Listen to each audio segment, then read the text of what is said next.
साथियों, मैंने सबका खैर मकदम किया और मैंने ये कहा कि आज बहुत ही खसूसी एक प्रेस कॉन्फ्रेंस है। ये प्रेस कॉन्फ्रेंस तब हम दे रहे हैं जब हमने कश्मीर प्रोविंस की सीनियर लीडर्स की एक स्ट्रेटजिक मीटिंग को कंप्लीट किया, जिसे हम कहते हैं कि रणनीतिक बैठक, स्ट्रेटजिक मीटिंग, जो अभी तक सुबह 10:30 बजे से चल रही थी। और इस मीटिंग का जो मकसद था वो आपके सामने मैं जाहिर करना चाहूंगा। आपने देखा होगा पिछले बजट सेशन के दौरान ही भारतीय जनता पार्टी ने असेंबली के अंदर और असेंबली के बाहर एक इश्यू को उठाया था, जो इश्यू आउटसोर्सिंग ऑफ जॉब्स था। जम्मू कश्मीर में जॉब्स को आउटसोर्स किया जा रहा है और असेंबली में जम्मू कश्मीर के वजीर आला ने मेरे एक बयान के बाद इस बात को कबूल किया कि सरकार आउटसोर्स जॉब्स दे रही है, और इस बात को भी कबूल किया कि अभी तक 25,000 नौजवानों को आउटसोर्स के जरिए जॉब दिया गया है। भारतीय जनता पार्टी इस आउटसोर्सिंग के इस पूरे प्रोसेस को, इस पूरी प्रक्रिया को खंडन करती है, कंडम करती है। भारतीय जनता पार्टी इसको सरासर जम्मू कश्मीर के नौजवानों के साथ नाइंसाफी मानती है, अन्याय मानती है, इनजस्टिस मानती है। हमें बहुत पीड़ा हो रही है, हमें बहुत दर्द हो रहा है दिल में। जब हम किसी भी इलाके में जा रहे हैं, वहां पे नौजवान इस इंतजार में हैं कि कोई सरकारी महकमा, कोई नौकरी, कोई जॉब एडवर्टाइज करेगा और वो अपने मेरिट के बुनियाद पे, अपनी काबिलियत के बुनियाद पे उस नौकरी को हासिल कर पाए। ये तमन्ना हर जम्मू कश्मीर के उस नौजवान को है जिसने कॉलेजेस और यूनिवर्सिटीज में एक्सेल किया है पढ़ाई में, जिसके माँ बाप ने मजदूरी करके ख्वाब देखा है कि उसका बच्चा पढ़ लिख के उसके बुढ़ापे का सहारा बनेगा, बुढ़ापे में उसके लिए दवाई ला पाएगा। जिस बूढ़े माँ बाप ने मजदूरी करके एक ख्वाब देखा है कि उसका बच्चा पढ़ लिख के कोई नौकरी हासिल करेगा और अपने छोटे भाई की तालीम के लिए मदद करेगा। जिस बूढ़े माँ बाप ने गरीबी के दौरान, मजदूरी के दौरान अपने बच्चे के लिए एक ख्वाब देखा है कि घर में उसकी बहन जवान है, ये नौकरी हासिल करके जवान बहन की शादी में मदद करेगा परिवार की। आज वो गरीब माता पिता परेशान है। वो नौजवान जिसके साथ उसके बूढ़े माँ बाप ने सपने, ख्वाब संजोए थे, वो नौजवान आज डिप्रेशन में जा रहा है। और इस सब का कारण अगर कोई है, उसको मैं मानता हूं कि एक परिवार, जिस परिवार ने खून चूसा है जम्मू कश्मीर की जनता का, जम्मू कश्मीर के गरीबों का, वो परिवार अब्दुल्ला परिवार है। 3 पीढ़ियों से जिन्होंने नौजवानों पर गोलियां चलाई, जिन्होंने नौजवानों को जेलों में बंद किया और जिन्होंने नौजवानों को नौकरी से महरूम रखा, इस परिवार के खिलाफ पूरे जम्मू कश्मीर में क्रोध है, गुस्सा है, एंगर है। नौजवानों में बहुत ज्यादा एंगर है। आप देखिए, जब से ये सरकार बनी है, जिसे हम पॉपुलर गवर्नमेंट कहते हैं, पॉपुलर गवर्नमेंट बनने के बाद आप पौने 2 साल का अरसा देखिए मेरे साथियों, करप्शन उरूज पे है। चारों तरफ से इस वक्त भ्रष्टाचार ही भ्रष्टाचार है। इनके मिनिस्टर्स भ्रष्टाचार में लिप्त हैं। ट्रांसफर इंडस्ट्री खोल के रखी हुई है, सिर्फ किस लिए? पैसे ऐंठने के लिए। और ये करप्शन सिर्फ मिनिस्टर नहीं, ये इस परिवार के खजाने में चला जा रहा है। मैं आपको उसूक के साथ आज कहता हूं, इनका 1 पॉइंट प्रोग्राम है।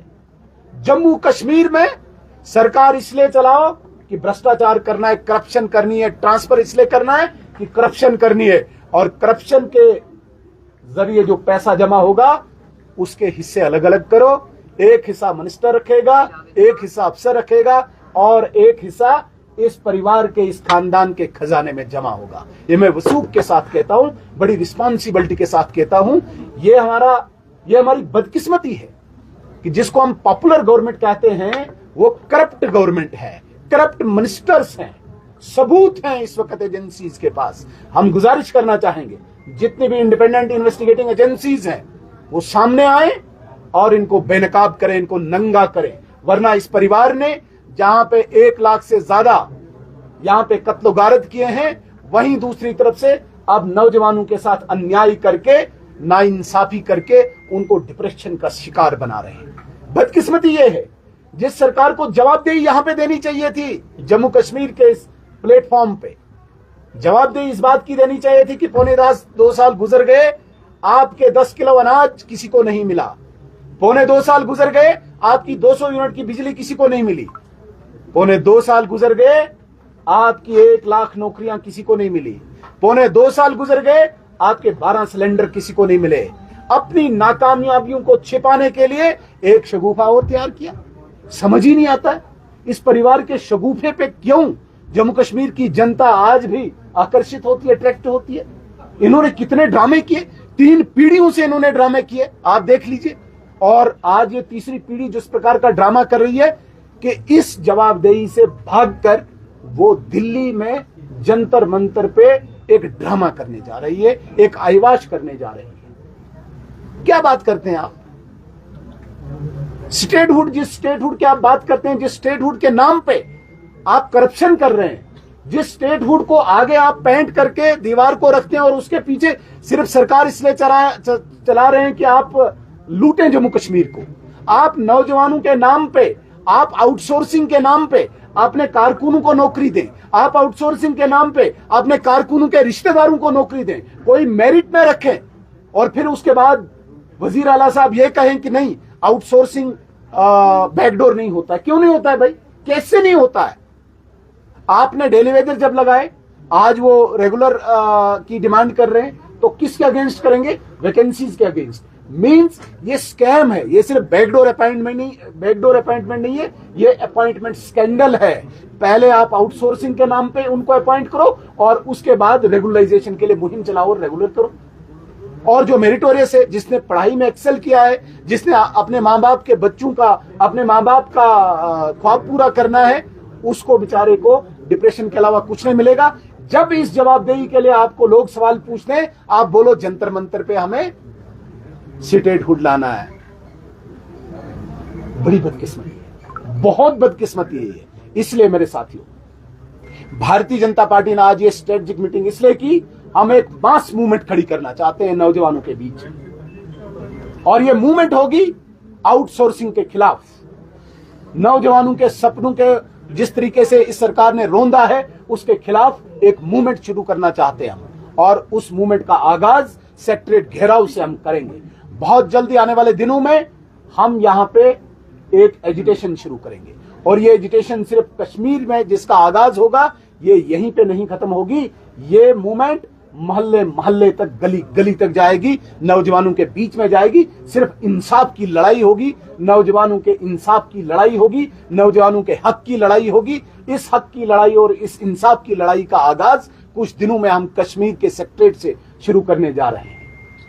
लेकिन मैं इसलिए इस बात को यहां पे जोड़ रहा हूं क्योंकि तुरंत आजकल यहां पे एक नया शगुफा, एक नया ड्रामा इस मौजूदा सरकार ने, इस पार्टी ने खड़ा किया है। इसको लेटर लिखें, उसको लेटर लिखें, हमने जाना है दिल्ली, हमने वहां से स्टेटहुड लाना है। अरे स्टेटहुड भारतीय जनता पार्टी देगी और हमारी कमिटमेंट है।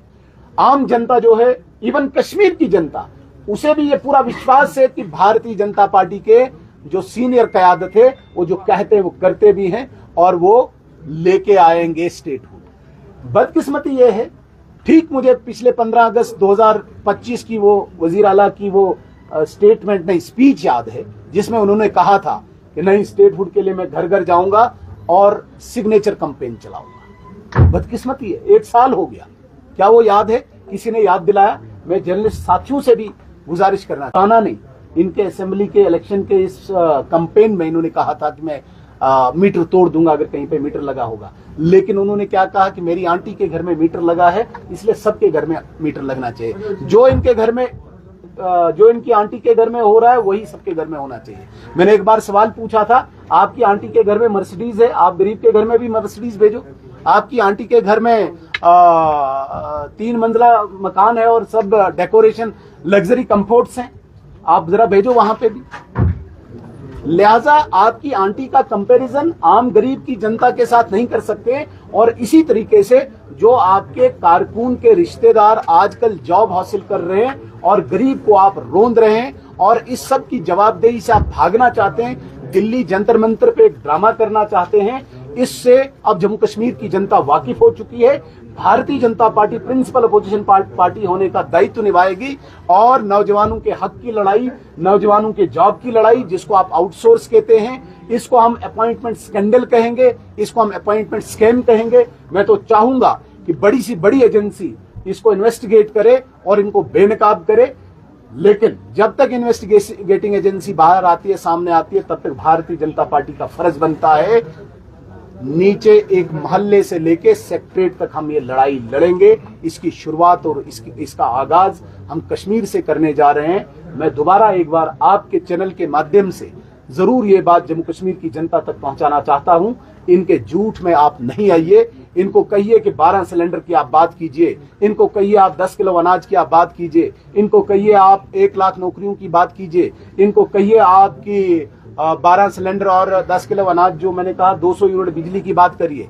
इसका जवाब मांगे, स्टेटहुड का जवाब आप बीजेपी से मांगे, बीजेपी आपको जवाब देगी। लेकिन जो इन्होंने झूठ का ये तिलस्म यहाँ पे खड़ा किया है, इसको गिराना इस वक्त जरूरी है। और उससे भी बढ़कर मेरे साथियों, आज मैं इसलिए बहुत परेशान हूं क्योंकि आज गरीब के जेब को काटा जा रहा है करप्शन के नाम पे।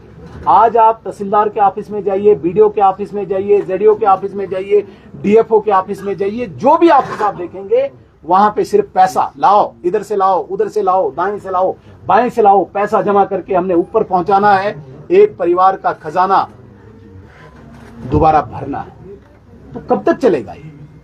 इसलिए मैं चैलेंज करता हूं यहां की सरकार को कि आप अगर अभी नींद से नहीं जागे, आपने इस आउटसोर्स स्कैम को रोल बैक नहीं किया, इस ऑर्डर को, भारतीय जनता पार्टी आखिरी दम तक ये लड़ाई लड़ेगी। आप ये भूल जाएं कि हम चुप बैठने वाले हैं। आप ये भूल जाएं कि जम्मू कश्मीर का नौजवान आपको माफ करेगा। मैं गुजारिश करना चाहूंगा नौजवान को, मैं आह्वान करना चाहूंगा नौजवान को, across party line, across religious and regions line, आप आइए। लड़ाई कॉमन है, ये लड़ाई सिर्फ भारतीय जनता पार्टी की लड़ाई नहीं है, ये लड़ाई जम्मू कश्मीर के नौजवान के हक की लड़ाई है। इसलिए आपको आना पड़ेगा, सबको सामने आना पड़ेगा और इस लड़ाई में शमूलियत होकर नौजवानों के हक को हमें लेना होगा, वापस लेना होगा, नौजवानों के साथ न्याय करना होगा और इस मूवमेंट में आपको हिस्सा बनना होगा। मैंने इतनी आपसे गुजारिश करनी है।